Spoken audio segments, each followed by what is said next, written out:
Oh, that ship's coming in. That must mean it's time for the fishing report. And we got Johnny Rods on the phone. Johnny, how you doing? Good morning, y'all. How are you today, sir?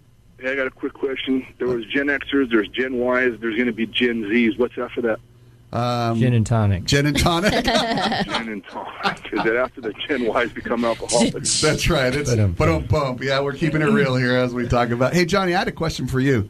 I woke up this morning and overcast and kind of misty, and I'm wondering, does weather like that change the fishing offshore?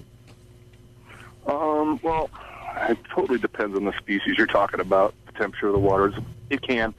Saltwater fishing, I find, it's less affected by it, but freshwater fishing, much more so on lakes, just because overhead light or direct sunlight turns most fish off.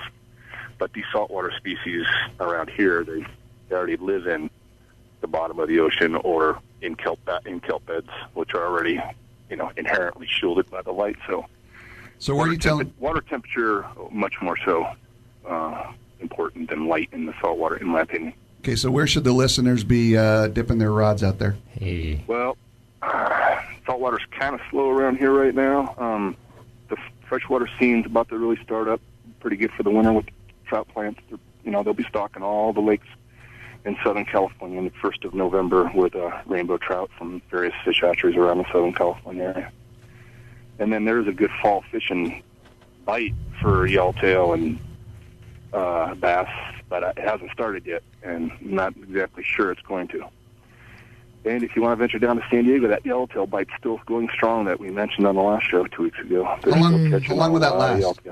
How long is that going to last? Because yellowtail it's the shizzy.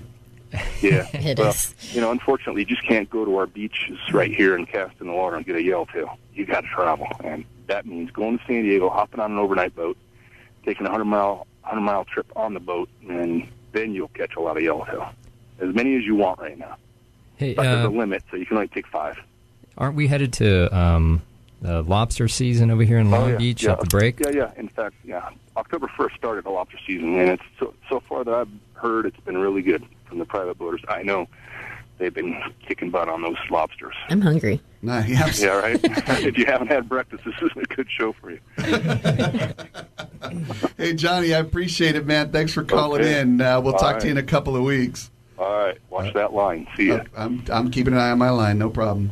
Hey, that was Johnny Rods with our fishing report. We love bringing you stuff that nobody else brings you, and believe it or not, there's a million reasons to live in Long Beach, and one of them is the fishing offshore.